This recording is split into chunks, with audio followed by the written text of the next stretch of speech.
Spot फिक्सिङमा राष्ट्रिय cricket टोलीका all-rounder Mohammad Adil आलम, पूर्व राष्ट्रिय खेलाडी महबुब आलम सहित 5 जना विरुद्ध मुद्दा दर्ता।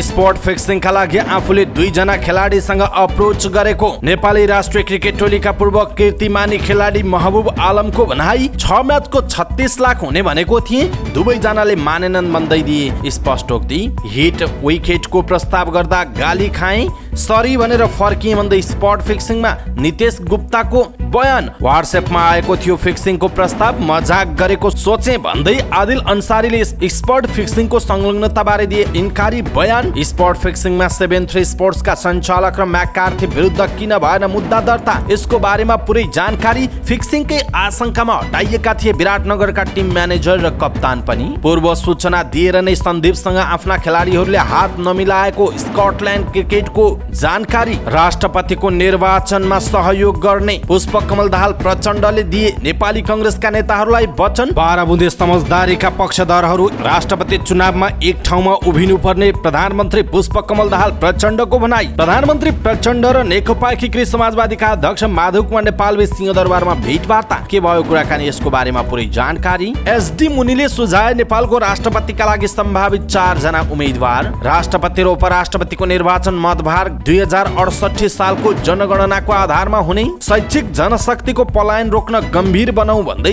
प्रधानमन्त्री पुष्पकमल दाहाल प्रचण्डको भनाई। विमानस्थलमा अध्यागमनको सर्भर चलेन, अन्तर्राष्ट्रिय उडानहरू प्रभावित। कर्मचारीलाई तलब खुवाउनै नसकेपछि प्राधिकरणले रोक्यो गुण एयरलाइन्सका सबै विमानहरूको उडान। बिन्दवासिनी म्युजिक कम्पनीका सञ्चालक सुभाष रेग्मी पक्राउ। झण्डा हटाएको न्यूमा थापाथली क्याम्पसमा तनाव। नेपाली कांग्रेसका सांसद चन्द्र भण्डारीको भेन्टिलेटर हटाइयो। कस्तो छ त पछिल्लो स्वास्थ्य अवस्था, यसको बारेमा पुरै जानकारी आजको समाचारमा हेर्नुहोस्। प्रधान न्यायाधीश नियुक्ति प्रक्रिया अगाडि बढाउन कानुन व्यवसायीहरूको माग। एउटै व्यक्तिले धेरैवटा लघुवित्तबाट ऋण लिन नपाउने प्रावधान ल्याउँदै नेपाल राष्ट्र बैंक। मकवानपुरमा हात्तीको आक्रमणमा परे वृद्ध घाइते, आक्रोशित गाउँलेले आर्मी पोस्ट जलाइदिए। नबनाएको सडक बनाएको भन्दै रकम लिएको आरोपमा 2 जना विरुद्ध भ्रष्टाचारको मुद्दा दर्ता।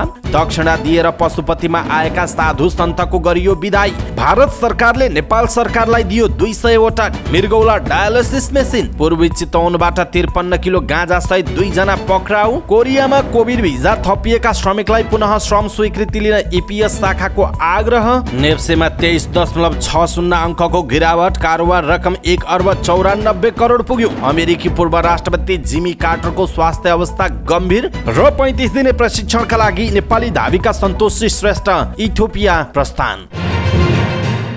दर्शक महानुभाव नमस्कार, समाचारपाटी.com को न्यूज बुलेटिनमा यहाँलाई हार्दिक स्वागत छ। म प्रहलाद चन्द्र घिमिरे। सदाको झैं आज पनि हामी उपस्थित भएका छौं। आज दिनभरिका महत्त्वपूर्ण समाचार, ब्रेकिङ न्यूज अपडेट लगायत तपाईलाई काम लाग्ने हेर्नै पर्ने महत्त्वपूर्ण खबरहरू। आज दिनभर कहाँ के भयो, भोलिदेखि कस्ता खालका नयाँ नियम लागू हुँदैछन्, भोलिदेखि देश तथा विदेशमा कहाँ के हुँदैछ, सम्पूर्ण जानकारी छोटकरीमा प्रस्तुत गर्छौं। हामीलाई अन्तिमसम्म हेर्नुहोला। हाम्रो मेहनतका लागि यो भिडियोमा एउटा लाइक अवश्य गर्नुहोला। दर्शक महानुभाव, पलपलको न्यूज अपडेटका लागि हाम्रो च्यानललाई तपाईले अहिलेसम्म सब्स्क्राइब गर्नुभएको छैन भने कृपया हाम्रो च्यानल समाचार पार्टीलाई सब्स्क्राइब गर्नुहोस् अनि नजिकै आउने बेल आइकनलाई क्लिक गर्नुहोला। दैनिक रूपमा हेर्नुहुन्छ भने रेगुलर भनेर लेख्नुहोला। आज पहिलोचोटि हेर्दै हुनुहुन्छ भने फर्स्ट टाइम भनेर लेखिदिनुहोला। दर्शक महानुभाव, देशभित्रबाट हेरिरहनु भएको छ भने आफ्नो रहेको गाउँठाउँ सहर जिल्लाको नाम लेख्नुहोला।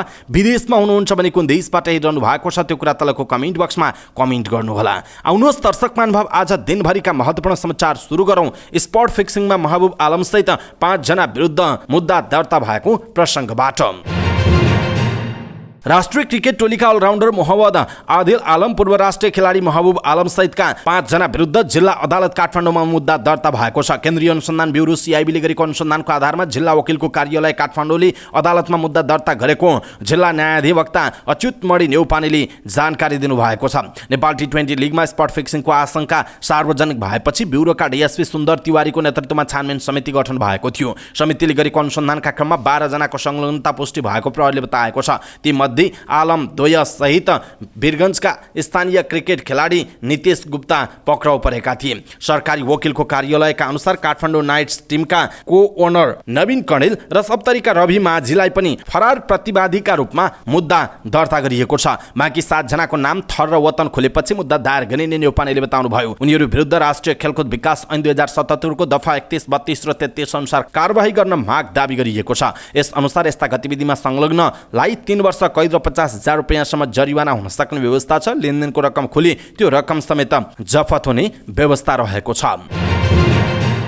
नेपाली राष्ट्रिय क्रिकेट टोलीका पूर्व कप्तान पूर्व कीर्तिमानी खेलाडी महबुब आलमले T20 लिगमा स्पट फिक्सिङका लागि 2 जना खेलाडीसँग अप्रोच गरेको स्वीकार गरेका छन्। सरकारी वकिलको खबरमा प्रहरलाई दिएको बयानमा आलमले त्रिवी क्रिकेट मैदानमा 9 देखि 27 पुससम्म नेपाल T20 लिगमा 2 जना खेलाडीलाई आफूले फिक्सिङका लागि प्रस्ताव राखे पनि उनीहरूले अस्वीकार गरेको बताएका छन्। आफ्नो छिमेकी रवि माझीले पोखरा एभेन्जर्सका एकजना खेलाडी र फार वेस्ट युनाइटेडका अर्का एक खेलाडीले कुनै खेलमा ब्याटिङ गर्दा 5 भन्दा कम रन बनाएर आउट भई अथवा बलिङ गर्दा एक ओभरमा विपक्षीलाई 10 भन्दा बढी रन बनाउन दिए नेपाली 6 लाख रुपैयाँ दिने प्रस्ताव राखेको आलमको भनाइ छ। माझीले खेलाडीको काम हुनासाथ पैसा उपलब्ध हुने बताएको उनले भनेका छन्। त्यसअनुसार भन्दा एकजनाले मबाट यो काम हुँदैन भन्ने जवाफ दिए। मैले उनलाई पैसा राम्रो दिएको भएर कुरा गरेको, बाँकी 6 म्याचको प्रति म्याच 6 लाखका दरले 36 लाख हुने म्यासेन्जरमा बताएको थिएँ। उनले भनेका छन् मलाई पनि प्रति म्याच 2 लाख रुपैयाँ दिने बताएर खेलाडीसँग सम्पर्क गर्न भनिएको थियो। अर्का खेलाडीले तत्काल निर्णय नदिएको उनले बताएका छन्। उनीहरूले प्रस्ताव स्वीकार नगरेका कारण उक्त रकम भुक्तान नभएको उनले भनेका छन्। दर्शक महानुभाव, देशका लागि खेल्ने खेलाडीहरू यसरी स्पट फिक्सिङमा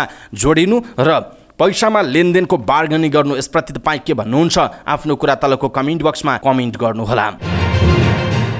यसैबीच T20 लिगमा संलग्न रहेको आरोपमा पक्राउ परेका वीरगञ्जका नितेश गुप्ताले पोखरा एभेन्जर्सका एकजना खेलाडीलाई स्पट फिक्सिङका लागि प्रस्ताव गरेको स्वीकार गरेका छन्। तर हात्तीवानको ग्रेट हिमालयन क्रिकेट एकाडेमीमा गएर प्रस्ताव गर्दा आफूलाई गाली गरेर पठाइदिएको उनले बताएका छन्। सरकारी वकिलको रोहबरमा प्रहरलाई दिएको बयानमा गुप्ताले भनेका छन्, मेरो सानी आमाको देवर वीरेन्द्र शाहले घरमा आएर उहाँसँग भेट गराइदिनु पर्यो, क्रिकेटको विषयमा कुरा गर्नुपर्छ भन्नुभएको थियो। त्यसअनुसार मैले कहाँ भेट्न सकिन्छ भनेर म्यासेज गरेर सोधेको थिएँ। त्यसअनुसार शाहसँग वीरगञ्जबाट काठमाडौँ आएर 7 पोस्टमा ललितपुरमा गएर भेटेको उनले बताएका छन्। त्यस क्रममा शाहले लिगमा हिट विकेट गरी राम्रो कमाउन सक्ने भनेको उनले बताएका छन्। तर ती खेलाडीले अस्वीकार गरेपछि आफूले व्हाट्सएपमा सरी भैया भनेर म्यासेज गरेको उनले बताएका छन्। आफूलाई त्यस अघि क्रिकेटबारे के कुरा गर्न मन लागेको भन्ने पनि थाहा नभएको उनले दाबी गरेका छन्। उनले शाहलाई ती खेलाडीसँग आफूले भेट मात्र गराइदिएको दाबी गरेका छन्। त्रिवी खेल मैदानमा पुसको 9 गतेदेखि 27 गतेसम्म नेपाल T20 लिग भएको थियो। यसैबीच राष्ट्रिय क्रिकेट टोलीका अलराउन्डर मोहम्मद आदिल अन्सारीले स्पट फिक्सिङमा संलग्नता स्वीकार गरेका छन्। सरकारी वकिलको रोहबरमा प्रहरीसँग दिएको बयानमा उनले आफूलाई फिक्सिङका लागि अफर आए पनि त्यसमा संलग्न नभएको जिकिर गरेका छन्। आदिलले आफू T20 लिगमा खेल्न लागेको थाहा पाएपछि व्हाट्सएपमा समीर शेख नामक व्यक्तिले म्यासेज गरेर एउटा नो बल र अर्को वाइड बल फाले त्यस बापत 1 लाख रुपैयाँ दिने भनेर प्रस्ताव राखेको स्वीकारेका छन्। तर उनलाई तत्कालै यस्तो विषयमा मसँग कुरा नगर्नु भनेको उनले भनेका छन्। मैले एप्रोच तत्काल स्वीकार गरेको र उनले भनेअनुसार खेल खेलेको छैन। यो विषयमा नेपाल क्रिकेट संघका म्यानेजर विनोद दासलाई समेत जानकारी गराएको थिए। उनले भनेका छन् 26 डिसेम्बर 2022 मा भएको खेल खेल्ने क्रममा बायाँ भागको कम्मरको नसामा समस्या आएपछि मैले तत्काल टिम कोचलाई जानकारी गराएपछि हाम्रो टिमको फिजियोथेरापिस्ट कर्मा छोडोन गुरुङले सामान्य उपचार गरिसकेपछि म खेल खेल्नका लागि मैदान गएको थिएँ। आफ्नो टिममा तीव्र गतिको बलर नभएका कारण आफूलाई नै बलिङ गर्न कोचले निर्देशन दिएका कारण बलिङ गरेको उनको जिकिर छ। तर काठमाडौँ नाइट्स र जनकपुर रोयल्स बीचको खेलको 12औं ओभर र जनकपुर रोयल्स र फार वेस्ट युनाइटेड बीचको खेलको 6औं ओभरमा आलमले प्रस्ताव गरिए अनुसार खेल खेलेको भन्दै उनी स्पट फिक्सिङमा संलग्न रहेको निष्कर्ष प्रहरीले निकालेको थियो। तर आदिलले चाहिँ दुखाइका कारण 1 नो बल र 1 वाइड बल भएको भनेका छन्। उनले भनेका छन्, मैले समीर शेखले भनेअनुसार बलिङ गरेको होइन, सामान्य रकम प्रस्ताव गरेकाले आफूले मजाक गरेका होलान् भनेर गम्भीरतापूर्वक नलिएको उनले बताएका छन्। पछि समाचारहरूमा फिक्सिङबारे चर्चा आएपछि म्यानेजर विनोद दासको सल्लाह अनुसार भोलिपल्ट एन्टी करप्सन म्यानेजर वीर सिंहलाई जानकारी गराएको उनले भनेका छन्। त्रिवी क्रिकेट मैदानमा 9 देखि 27 पुससम्म नेपाल T20 लिग भएको थियो र फिक्सिङका विभिन्न कुराहरू आइरहेका छन्। केन्द्रीय अनुसन्धान ब्युरो CIB को अनुसन्धान प्रतिवेदनका आधारमा जिल्ला अदालत काठमाडौँमा 5 जना विरुद्ध स्पट फिक्सिङ गरिएको अभियोग दर्ता भयो। तर त्यसमा मुख्य योजनाकार मानिएका 7-3 स्पोर्ट्सका सञ्चालक जतिन अलुवालिया प्रतिवादी रहेका छन्। खेल सञ्चालनको जिम्मेवारी पाएको नेपाल क्रिकेट संघ क्यानको रणनीतिक साझेदार 7-3 स्पोर्ट्सका सञ्चालक जतिन मात्र होइन, कम्पनीका अभिषेक सकलानीको पनि यसमा संलग्नता देखिएको प्रहरी अधिकारीले बताएका छन्। CIB का अधिकृतहरूका अनुसार अलुवालियाले फिक्सिङ मार्फत आर्जन गर्ने गरी क्यानको रणनीतिक साझेदार बनेका थिए। तर उनीहरू सहित स्पट फिक्सिङमा संलग्न देखिएका भारतीय नागरिक समीर शेख, वीरेन्द्र शाह, विकास ध्यानी, राहुल शर्मा र एन्ड्री म्याकार्थी मुद्दामा प्रतिवादी बनाइएका छन्। यद्यपि उनीहरूको नाम अभियोग पत्रमा समावेश गरिएको छ। जिल्ला सरकारी वकिलको कार्यालय काठमाडौँका प्रमुख अच्युतमणि न्यौपानेले भन्नुभएको छ, नेपालभित्र पक्राउ परी वा उनीहरूको एकिन नाम थर र वतन खुलेका बेला फेरि अभियोग पत्र पेश गर्ने गरी नाम मात्र उल्लेख गरेका छौँ। उहाँको भनाइ छ, बाँकी 5 जना विरुद्ध खेलकुद विकास ऐन 2077 को दफा 31, 32 र 33 अनुसार कारबाही गर्न माग दाबी गरिएको जनाइएको छ। यसैबीच विराटनगर सुपर किङ्सका कप्तान एन्ड्री म्याकार्थीले स्पट फिक्सिङका लागि कोच निर्णय समेत नमानेको पाइएको छ। पुसको 16 मा जनकपुर रोयल्स र विराटनगर सुपर किङ्स बीच खेल भएको थियो। त्यसमा कोच लिन्डेन फेजरले ओपनिङ ब्याट्सम्यानका रूपमा प्रदीप ऐरी र गौरांशु शर्मालाई पठाउने गरेका थिए, तर अन्तिममा टिम म्यानेजर राहुल शर्माको निर्देशन अनुसार ऐरीको स्थानमा क्याप्टेन एन्ड्री ओपनरका रूपमा गएको केन्द्रीय अनुसन्धान ब्युरोको अनुसन्धान प्रतिवेदनमा उल्लेख छ। प्रशिक्षक फेजरले आफ्नो निर्णय विपरीत एन्डी ओपनिङ ब्याट्सम्यान का रूपमा गएर सन्तोषजनक रूपमा खेल प्रदर्शन नगरेको त्यसबेलै सञ्चार माध्यममा बताएका थिए। यसबाट पनि एन्ड्री बाजी जिताउने वा हराउने कार्यमा संलग्न भएको देखिने प्रहरीको छानबिन समितिको प्रतिवेदनमा उल्लेख छ। यसबारे थाहा पाएपछि अन्तर्राष्ट्रिय क्रिकेट काउन्सिलका एन्टी करप्सन अफिसर वीर सिंहले नेपाल क्रिकेट संघलाई जानकारी गराएका थिए। त्यसपछि दुवैलाई जिम्मेवारीबाट हटाएर खेलमा सहभागी हुन रोक लगाइएको क्यानका कार्यवाहक सचिव प्रशान्त विक्रम मल्लले प्रहरी समक्ष कागज गर्नुभएको छ। हाल उहाँले क्यानबाट राजीनामा दिइसक्नु भएको छ। स्पट फिक्सिङमा संलग्न 5 जना विरुद्ध जिल्ला अदालत काठमाडौँमा मुद्दा दर्ता भइसकेको छ। दर्शक महानुभाव, स्पट फिक्सिङमा जुन खालका समाचारहरू आइरहेका छन्, जुन खालका खेलाडीहरूको बारेमा समाचारहरू आइरहेका छन्, यसप्रति तपाईँ के भन्नुहुन्छ? आफ्नो कुरा तलको कमेन्ट बक्समा कमेन्ट गर्नुहोला। स्पट फिक्सिङ पछि अब स्कटल्यान्ड विरुद्ध नेपालको खेल र स्कटल्यान्डका खेलाडीले सन्दीप लामिछानेसँग हात नमिलाएको प्रसङ्ग। स्कटल्यान्डका खेलाडीहरूले पूर्व जानकारी दिएर नै नेपाली क्रिकेटर सन्दीप लामिछानेसँग हात नमिलाएको खुलेको छ। त्रिवी क्रिकेट मैदान कीर्तिपुरमा शुक्रबार भएको खेलपछि स्कटल्यान्डका खेलाडीहरूले लामिछानेसँग हात मिलाउन अस्वीकार गरेका थिए। स्कटिस खेलाडी तथा अफिसियलहरूले लामिछाने बाहेक अरू खेलाडीसँग हात मिलाएका थिए। लामिछानेतिर चाहिँ हेर्दै हेरेनन्, सिधै प्रशिक्षक मोन्टी देसाईसँग हात मिलाए। स्कटल्यान्ड क्रिकेटका सञ्चार प्रमुख चार्ल्स पिटरसनले खेल सुरु हुनु अगावि नै नेपाल क्रिकेट एसोसिएसन र लामिछानेलाई यसबारे जानकारी गराइएको बताएका छन्। शुक्रबारको घटनाबारे उनले भनेका छन्, खेल हुनुभन्दा केही दिन अघि नै नेपाल क्रिकेट संघ क्यान र सन्दीप दुवैलाई टिम स्कटल्यान्डको तर्फबाट यसबारे जानकारी गराइएको थियो। राष्ट्रिय क्रिकेट टोलीका तत्कालीन कप्तान लामिछानेले जबरजस्ती गरेको भन्दै 2078 भदौ 21 मा एक किशोरीले प्रहरी वृत्त गौशालामा जारी दिएकी थिइन्। केन्नामा T20 सिरिज खेल्न जानु अघि भएको घटनाबारे अनुसन्धान सुरु भएपछि लामिछाने 1 महिना सम्पर्कविहीन भएका थिए। अन्तर्राष्ट्रिय अपराध प्रहरी संगठन इन्टरपोलमा नोटिस जारी भएपछि उनी नेपाल फर्किएका थिए। प्रारम्भिक सुनवाईबाट पूर्व पक्षका लागि थुनामा पठाइएका लामिछानेलाई उच्च अदालत पाटनले कडा शर्तहरूसहित 28 पुसमा रिहा गर्न आदेश दिएको थियो। तर अदालतबाट मुद्दा छिनोफानो नभई लामिछानेलाई राष्ट्रिय क्रिकेट टोलीमा समावेश गरिएको भन्दै विरोध भएको थियो। स्कटल्यान्डले पनि त्यसकै विरोध गरेको छ। स्कटल्यान्ड क्रिकेटका सञ्चार प्रमुख पिटरसन भन्छन्, स्कटल्यान्ड क्रिकेट सबै प्रकारको दुर्व्यवहार विरुद्ध कडा रूपमा उभिन्छ। आधुनिक समाजमा यस्ता खाले दुर्व्यवहारको कुनै ठाउँ छैन। सन्दीपसँग हात नमिलाउने निर्णयमा टिमका सबै सदस्य र कर्मचारीको सर्वसम्मति रहेको पनि उनले बताएका छन्। सन्दीपसँग प्रतिस्पर्धामा सहभागी हुने तर हात चाहिँ नमिलाउने अलि अमिल्लो भएन र भन्ने प्रश्नको जवाफमा उनले भनेका छन्, त्यो पूर्णतः तपाईँको व्यक्तिगत विचार हो। पिटरसनले सन्दीपलाई टिममा राख्ने विषय चाहिँ अन्तर्राष्ट्रिय क्रिकेट काउन्सिल र नेपाल क्रिकेट संघ क्यानको मामिला भएको बताएका छन्। पूर्व सूचना दिएरै सन्दीपसँग हाम्रा खेलाडीले हात नमिलाएका हुन् भन्दै स्कटल्यान्ड क्रिकेटले भनेको यो विषय हामीले यहाँहरूमाझ प्रस्तुत गर्यौं। अनलाइन खबरमा यो समाचार छ। दर्शक महानुभाव, यसप्रति तपाईँ के भन्नुहुन्छ? आफ्नो धारणा तलको कमेन्ट बक्समा कमेन्ट गर्नुहोला। प्रधानमन्त्री पुष्पकमल दाहाल प्रचण्डले नेपाली कांग्रेसका नेताहरूलाई राष्ट्रपति निर्वाचनमा सहयोग गर्ने वचन दिनुभएको छ। माओवादी केन्द्रका अध्यक्ष समेत रहनुभएका प्रधानमन्त्री प्रचण्डले राष्ट्रपति निर्वाचनबारे निर्णय गर्न पार्टीको बैठक बस्नु अघिल्लो दिन आइतबार साँझ कांग्रेस नेताहरूसँग छलफल गर्नुभएको थियो। कांग्रेस सभापति शेरबहादुर देउवा, वरिष्ठ नेता रामचन्द्र पौडेल, नेता कृष्णप्रसाद सेटौला र महामन्त्री गगन कुमार थापा बालुवाटार पुग्नु भएको थियो। एक नेताका अनुसार कांग्रेस र माओवादी बीच संस्थागत रूपमा छलफल गर्ने योजना थियो। माओवादीबाट पनि नारायण काजी श्रेष्ठ, देव गुरुङ, जनार्दन शर्मा र शक्ति बस्नेत पनि बैठकमा आउने भनिएको थियो, तर खबर गर्न नभएको भन्दै प्रचण्ड मात्र सहभागी हुनुभयो। स्रोतका अनुसार छलफलमा प्रधानमन्त्री प्रचण्डले कांग्रेसलाई राष्ट्रपति दिने वचन मात्र दिनु भएन, सत्ता साझेदार नेकपा एमालेका अध्यक्ष केपी शर्मा ओलीलाई पनि यो कुरा भनिसकेको सुनाउनुभयो। कांग्रेस नेताहरूले पनि 10 पुसमा गठबन्धन टुट्नु कमजोरी भएको स्वीकार गरेका छन् र अब बन्ने समझदारीमा जुनसुकै परिस्थितिमा तलमाथि नगर्ने प्रतिबद्धता जनाएका छन्। विगतमा 1-to-1 डिल गर्दा सहमति तोकिएका कारण यो पटक उहाँले संस्थागत रूपमा समझदारी गर्न चाहनु भएको छ। एक नेताले भनेका छन्, हामीले पनि जुन समझदारी समझदारी बनेको छ, यो जुनसुकै अवस्थामा तलमाथि हुन्न भनेका छौँ उहाँको भनाइरहेको छ। नेताहरूका अनुसार एमाले अध्यक्ष केपी शर्मा ओलीले चाल्न सक्ने कदमबारे समेत छलफल भएको थियो। ओलीले एकीकृत समाजवादीका अध्यक्ष माधव कुमार नेपाललाई अगाडि सार्न सक्ने नेताहरूको आशंका छ। प्रचण्डले भने माधव नेपाल स्वयं ओलीतिर जाने पक्षमा नरहेको बताएका थिए। राष्ट्रिय स्वतन्त्र पार्टी र राप्रपालाई भने ओलीले आफूसँग राखेको प्रचण्डको विश्लेषण थियो। बैठकमा नेताहरू एकीकृत समाजवादीका अध्यक्ष नेपालसँग तत्काल संवाद गरेर जानुपर्नेमा सहमत देखिएका छन्। एक नेताले भनेका छन् कांग्रेस नेताहरूले तत्काल उहाँसँग संवाद गर्ने बताउनु भएको छ। स्रोतका अनुसार माओवादी, कांग्रेस र जनता समाजवादी पार्टी बीच तत्काल छलफल गर्ने तयारी छ। कांग्रेस नेताहरूले एकीकृत समाजवादीका अध्यक्ष नेपालसँग छुट्टै छलफल गरेपछि 4 दलको बैठक बस्ने भन्दै कांग्रेसका एक नेताले भन्नुभयो पुरानो गठबन्धन बिउताउने पक्का पक्की छ। माओवादीले निर्णय गर्नासाथ यसले औपचारिकता पाउँछ उहाँको भनाइ छ। सहमति गरिहाल्न कांग्रेस त हतारिएको छ नै। माओवादी केन्द्रका अध्यक्ष समेत रहनुभएका प्रधानमन्त्री प्रचण्डले समेत धेरै ढिला गर्न नचाहेको नेताहरूले बताएका छन्। माओवादीले बैठकमा प्रचण्डले एमाले र कांग्रेस नेताहरूसँग भएको संवादबारे ब्रिफिङ गर्नुभएको छ।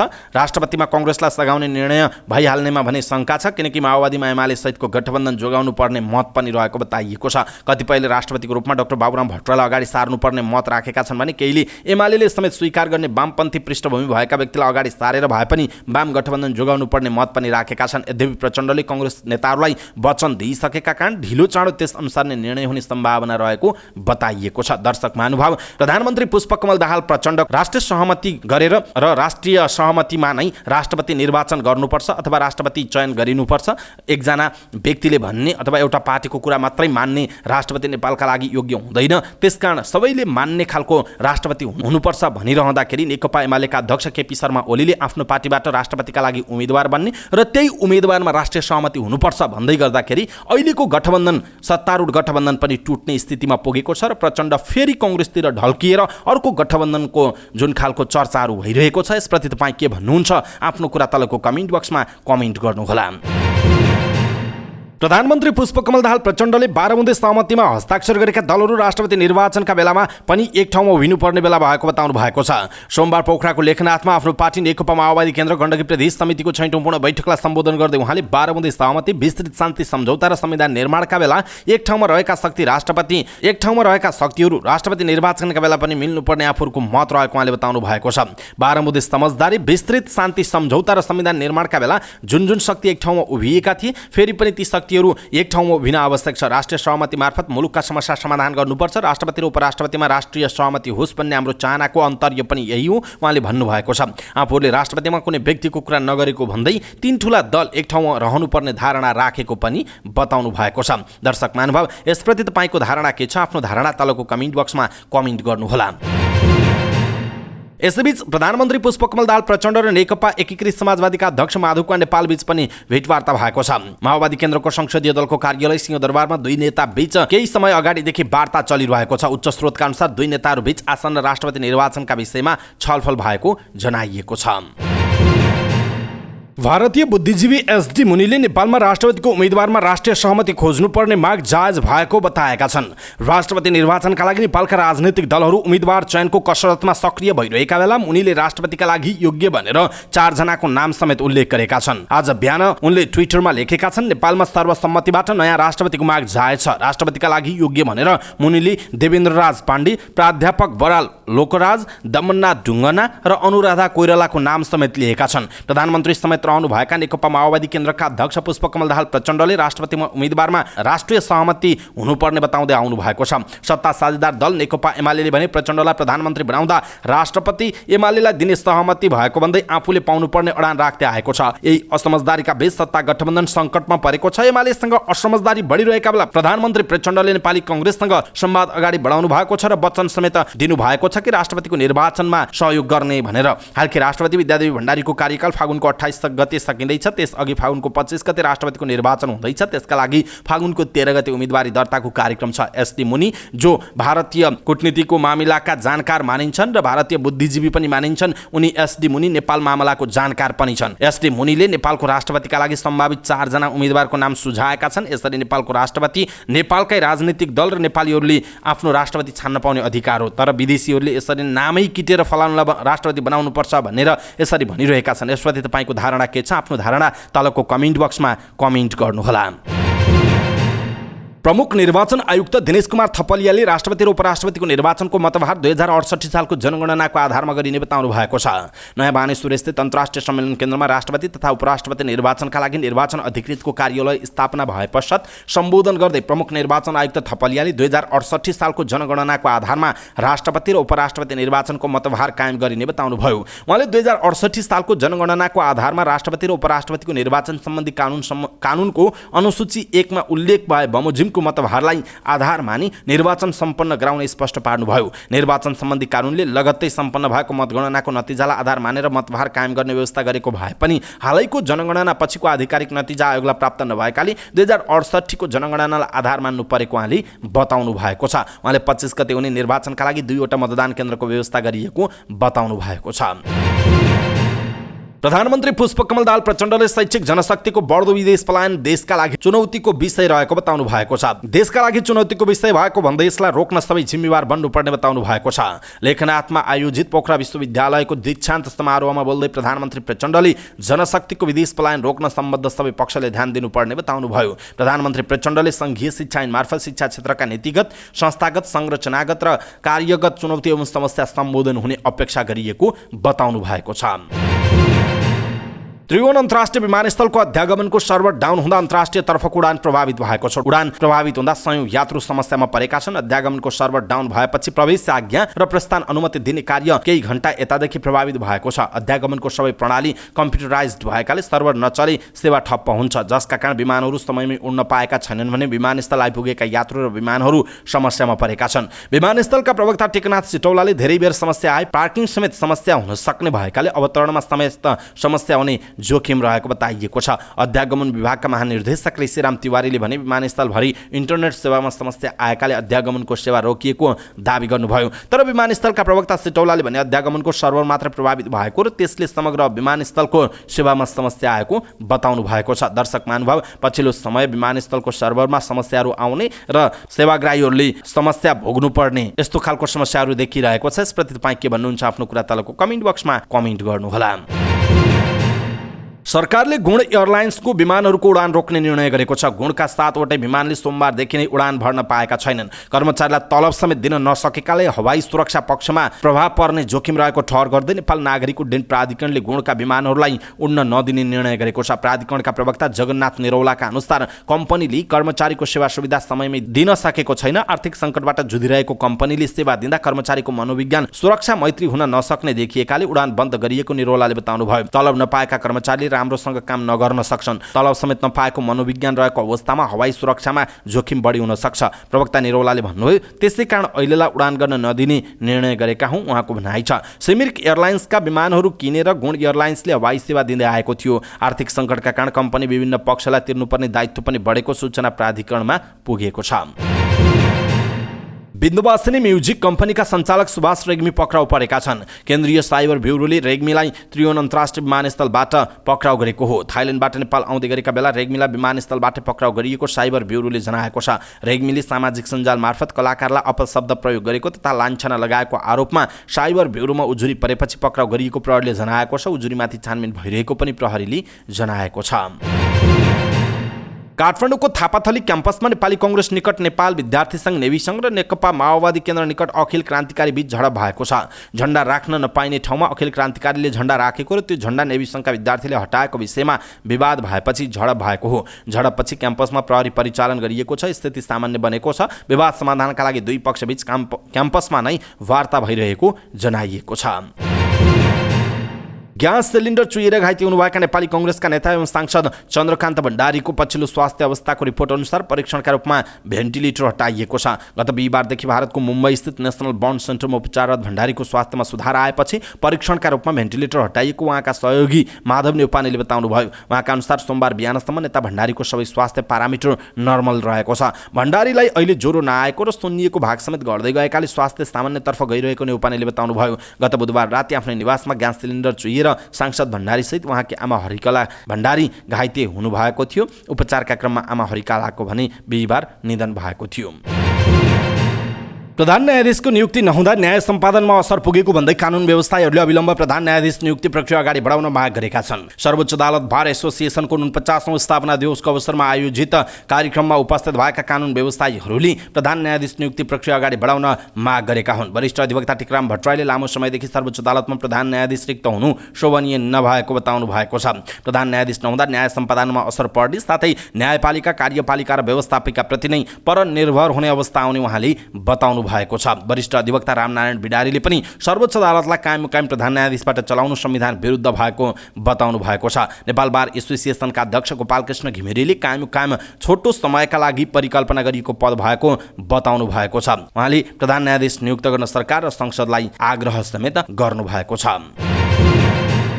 नेपाल राष्ट्र बैंकले एउटै व्यक्तिले धेरैवटा लघुवित्तबाट ऋण लिन नपाउने प्रावधान ल्याउने भएको छ। नेपाल राष्ट्र बैंकका कार्यकारी निर्देशक रेवती नेपालले यस्तो जानकारी गराउनुभयो। आर्थिक पत्रकार समाज सैजनले काठमाडौँमा आयोजना गरेको सङ्कटमा लघुवित्त कारण र समाधान विषय कार्यक्रममा उहाँले यस्तो जानकारी दिनुभयो। एउटै व्यक्तिले धेरै लघुवित्तबाट ऋण लिएर समस्यामा परेको पाइएको भन्दै अब निर्देशिका मार्फत कडाई गर्ने तयारी भइरहेको उहाँले बताउनुभयो। लघुवित्त संस्थालाई लाभांश वितरणमा कडाई गर्ने हो भने धेरै समस्या समाधान हुने उहाँको भनाइ छ। उहाँले वित्तीय साक्षरताको कमीले समेत ऋणीले लिएको ऋणको उपयोग हुन नसकेको भन्दै यसको समाधान गर्नुपर्ने बताउनुभयो। स्थानीय स्तरमा लघुवित्तका कर्मचारीले आफ्नो व्यवहार सुधार्नु पर्ने भन्दै उहाँले मिटर ब्याजीका कारण पनि स्थानीय स्तरमा समस्या बढी बल्झिएको हुन सक्ने बताउनु भएको छ।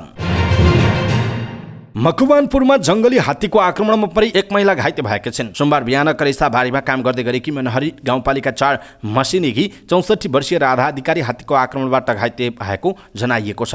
उनको हेटौडाको चुरी हिल अस्पतालमा उपचार भइरहेको छ।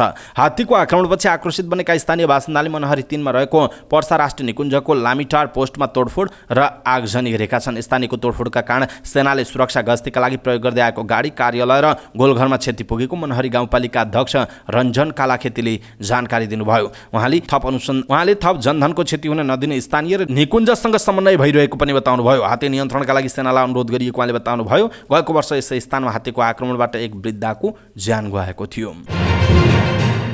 नबनाएको सडक बनाएको भन्दै रकम लिएर भ्रष्टाचार गरेको भन्दै अख्तियार दुरुपयोग अनुसन्धान आयोगले दैलेखको गुराँस गाउँपालिकाका तत्कालीन इन्जिनियर सरोज कुमार दाहाल र तत्कालीन सब इन्जिनियर नवीन कुमार VC माथि मुद्दा दायर गरेको छ। उनीहरूले आपसी मिलेमतो गरी निगालपानी रेग बघौरा सडक निर्माण योजना सम्झौतामा निर्धारित शर्त र मापदण्ड विपरीत झुट्टा नापी किताब उपभोक्ता समिति सम्बन्धी बिल कार्य सम्पन्न प्रतिवेदन समेत तयार गरी मापदण्ड अनुसार सडक निर्माण भएको भनी बदनियतपूर्वक वास्तविक भए गरेको कार्य लुकाई छुपाई नभए गरेको कुरा देखाई भ्रष्टाचार निवारण ऐन 2055 को दफा 19 को उपदफा 2 बमोजिम कसुर गरेको अख्तियारको दाबी रहेको छ। मुख्यमन्त्री रोजगार कार्यक्रम अन्तर्गत आर्थिक वर्ष 2076-77 मा दैलेखको गुराँस गाउँपालिका वडा नम्बर 6 स्थित निगालपानी रेग बघौरा सडक निर्माण योजनाको रकम उनीहरूले हिनामिना गरेको अख्तियारले दाबी गरेको छ। महाशिवरात्रिको अवसरमा पशुपतिनाथ मन्दिरमा दर्शनका लागि आएका साधु सन्तको विदाई गरिएको छ। पशुपति क्षेत्र विकास कोषले छिमेकी देश भारतसहित अन्य मुलुकबाट पशुपतिनाथ आएका साधु सन्तलाई बढीमा 200 रुपैयाँदेखि 9200 रुपैयाँसम्म दक्षिणा दिएर विदाई गरेको छ। पशुपति क्षेत्र विकास कोषका कार्यकारी निर्देशक घनश्याम खतिवडाले सामान्य माग्दै हिँड्नेलाई 200 देखि सुरु गरेर नागा बाबासम्मलाई छुट्टा छुट्टै दरले बढीमा 9200 रुपैयाँसम्म दक्षिणा दिएर विदाई गरिएको बताउनुभयो। उहाँले गोठी संस्थानले पहिला तोकेरै पैसा दिने गरे पनि कोषलाई भने त्यो नियम लागू नहुने भएकाले साधुहरूको सम्मान स्वरूप दक्षिणा दिएर पठाएको उहाँले बताउनुभयो। उहाँले साधुहरूलाई दक्षिणा उहाँहरूको सम्मानको सङ्केत रहेको भन्दै साधुहरूलाई सबैले सधैँ सम्मान व्यवहार गर्नुपर्ने बताउनु भएको छ। भारत सरकारले 200वटा मृगौला डायलाइसिस मेसिन नेपाल सरकारलाई सहयोग स्वरूप उपलब्ध गराएको छ। सोमबार स्वास्थ्य तथा जनसङ्ख्या मन्त्रालयमा एक समारोहका बीच स्वास्थ्य तथा जनसङ्ख्या मन्त्री पदम गिरीलाई नेपालका लागि भारतीय राजदूत नवीन श्रीवास्तवले सो मेसिन हस्तान्तरण गर्नुभयो। करिब 1 वर्ष अघि नेपाल सरकारले भारत सरकार समक्ष सो मेसिन उपलब्ध गराउन अनुरोध गरेको थियो। समारोहमा बोल्दै स्वास्थ्य तथा जनसङ्ख्या मन्त्री गिरीले सो मेसिन उपलब्ध गराएकोमा भारत सरकारप्रति आभार व्यक्त गर्नुभयो। उक्त अवसरमा उहाँले 2072 सालमा गएको विनाशकारी भूकम्प र कोभिड सङ्कटका बेला पनि भारत सरकारले गरेको मानवीय सहयोग नेपाल राष्ट्र र नेपाली जनताले सदा स्मरण गरिरहने उल्लेख गर्नुभयो। मन्त्री गिरीले नेपाल भारत बीचको सम्बन्ध आर्थिक तथा सामाजिक रूपले घनिष्ठ रहँदै आएको ऐतिहासिक तथ्यलाई भुल्न नसकिने पनि बताउनु भएको छ। नेपालका लागि भारतीय राजदूत श्रीवास्तवले नेपाली जनताको स्वास्थ्य अवस्थामा सुधार ल्याउने गरी नेपाल सरकारलाई सो मेसिन हस्तान्तरण गर्न पाउँदा खुसी लागेको बताउनुभयो। उहाँले नेपालसँगको मित्रतापूर्ण सम्बन्ध र विकास साझेदारीको कामलाई तीव्रताका साथ अगाडि बढाउन भारत सरकार सदैव अग्रसर रहेको र रहिरहने प्रतिबद्धता समेत व्यक्त गर्नुभयो। प्रहरीले पूर्वी चितवनबाट 53 किलो गाँजा सहित 2 जनालाई पक्राउ गरेको छ। पक्राउ पर्नेमा भरतपुर महानगरपालिका 16 बस्ने 30 वर्षीय अर्जुन दर्जी र 1 जना नाबालक रहेको जिल्ला प्रहरी कार्यालय चितवनले जनाएको छ। सोमबार बिहान 1 बजे राप्ती नगरपालिका 1 लोथरमा जाँचका क्रममा पिप्लीबाट लोथरतर्फ जाँदै गरेको 2504 नम्बरको गाडीमा लुकाई छिपाई लैजाँदै गरेको समयमा गाँजा बरामद गरिएको हो। पक्राउ परेका उनीहरूको थप अनुसन्धान जारी रहेको जिल्ला प्रहरी कार्यालय चितवनका प्रवक्ता प्रहरी नायब प्रेक्षक विजयराज पण्डितले जानकारी दिनुभयो। दक्षिण कोरियामा करार अवधि समाप्त भएपछि कोभिड भिजा थप भएका श्रमिकहरूले बाँकी अवधिका लागि पुनः श्रम स्वीकृति लिनुपर्ने इपिएस कोरिया शाखाले जनाएको छ। रोजगार अनुमति प्रणाली इपिएस मार्फत E9 भिजामा कोरिया गएर कोरोनाका कारण पुनः श्रम गर्न नपाएकाहरूलाई इपिएस कोरिया शाखाले पुनः श्रम स्वीकृति लिन आग्रह गरेको हो। शाखाका अनुसार इपिएसबाट E9 भिजामा दक्षिण कोरियामा कार्यरत नेपाली श्रमिकहरूले बाँकी अवधिका लागि अनलाइनबाटै पुनः श्रम स्वीकृति लिन मिल्ने व्यवस्था गरिएको छ। तर त्यसका लागि वैदेशिक रोजगार विभागको सफ्टवेयर FEIEMS मा G2G लिङ्क दिनुपर्ने हुन्छ। सम्बन्धित श्रमिकहरूको राहदानी र मर्लाई इपिएस शाखाबाट G2G मा लिङ्क इपिएस शाखाले नै गरिदिन्छ। त्यसका लागि श्रमिकले सर्वप्रथम आवश्यक कागजात सहित इपिएस शाखामा इमेल गर्नुपर्छ। श्रम स्वीकृतिको आवेदनलाई G2G मा लिङ्क गरिदिनु भन्ने निवेदन, राहदानीको स्क्यान कपी, E9 भिजा थप भएको भिजाको स्क्यान कपी र यसभन्दा पहिला E9 भिजामा श्रम स्वीकृति लिएको स्टिकरको स्क्यान कपी कार्यालयको इमेल ठेगाना eps.reentry@gmail.com मा पठाउनु पर्छ। एपीएस शाखाले FEIMS मा G2G लिङ्क दिएपछि बल्ल श्रमिक आफै नै अनलाइनबाट पुनः श्रम स्वीकृति लिन सकिने एपीएस कोरिया शाखाले जनाएको छ। सोमबार शेयर बजार परिसूचक नेप्से 2 अङ्कले घटेको छ। नेपाली स्टक एक्सचेन्जका अनुसार 23.60 अङ्कले घटेर बजार परिसूचक 2046.81 अङ्कको बिन्दुमा पुगेको छ। सोमबार 258 कम्पनीको शेयर दोस्रो बजारमा कारोबार हुँदा 177 कम्पनीको शेयर मूल्य घटेको छ भने 32 कम्पनीको शेयर मूल्य बढेको र 7 कम्पनीको मूल्यमा कुनै परिवर्तन नआएको नेप्सेले जनाएको छ। 38,415 कारोबार मार्फत 60,91,353 किता शेयर दोस्रो बजारमा खरिद बिक्री हुँदा कारोबार रकम 1,94,76 लाखमा सीमित छ। कारोबारमा आएका 13 उपसमूह मध्ये म्युचुअल फन्ड बाहेक सबै उपसमूह रातामै बनेका छन्। सोमबार बजारमा राप्ते हाइड्रो एन्ड जनरल कन्स्ट्रक्सनको शेयर मूल्यमा सकारात्मक सर्किट लागेको छ। यसबाहेक दोर्दी खोला, एनएमबी हाइब्रिड फन्ड लगायतका कम्पनीका लगानीकर्ताले नाफा कमाएका छन्। जीवन विकास लघुवित्त, उपकार लघुवित्त र हिमालय डिस्टिलरीका लगानीकर्ताले बजारबाट धेरै गुमाएको जनाइएको छ। अमेरिकाका पूर्व राष्ट्रपति जिमी कार्टरको स्वास्थ्य अवस्था गम्भीर बनेको छ। स्वास्थ्य अवस्था नाजुक भएपछि अस्पताल भर्ना गरेका कार्टरलाई उनको इच्छाअनुसार घरमै उपचारमा राखिएको छ। केही समयदेखि मेलेनो नामक स्किन क्यान्सरबाट ग्रसित 98 वर्षीय कार्टर अमेरिकी इतिहासमा सर्वाधिक लामो समयसम्म जीवित पूर्व राष्ट्रपति रहेका छन्। सन् 1977 देखि 1981 सम्म राष्ट्रपति बनेका कार्टरको नाममा रहेको कार्टर नेपालमा संविधान सभाको चुनावको पर्यवेक्षणका लागि समेत आएका थिए।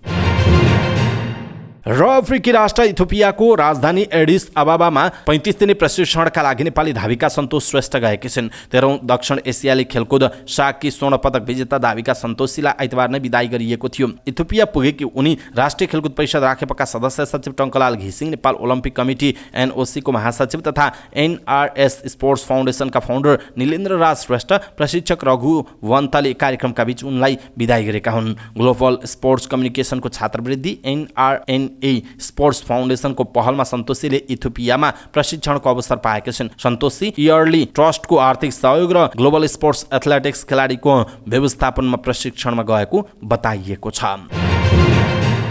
अवस्था दर्शक महानुभाव, आजका महत्त्वपूर्ण समाचार, दिनभरिका प्रमुख खबरहरू, देश तथा विदेशका प्रमुख घटनाहरू समेटिएको समाचार पार्टी न्युज बुलेटिनको साँझ पखको समाचार बुलेटिन आजका लागि यति नै। हामीले प्रस्तुत गरेका समाचारहरूप्रति तपाईँको धारणा के छ? आफ्नो धारणा तलको कमेन्ट बक्समा कमेन्ट गर्नुहोला। हाम्रो मेहनतका लागि यो भिडियोमा एउटा सानो लाइक अवश्य गर्नुहोला। दर्शक महानुभाव, पलपलको न्युज अपडेटका लागि हाम्रो च्यानललाई तपाईँले अहिलेसम्म सब्स्क्राइब गर्नुभएको छैन भने कृपया सब्स्क्राइब गर्नुहोस् अनि नजिकै आउने बेल आइकनलाई क्लिक गर्नुहोला। समाचार पार्टी न्युज बुलेटिन भोलि बिहान 5 बजे फेरि नेपाली समयअनुसार बिहान 5 बजे हाम्रो भेट हुनेछ। समाचार पार्टी हेर्दै गर्नुहोस्। नमस्कार।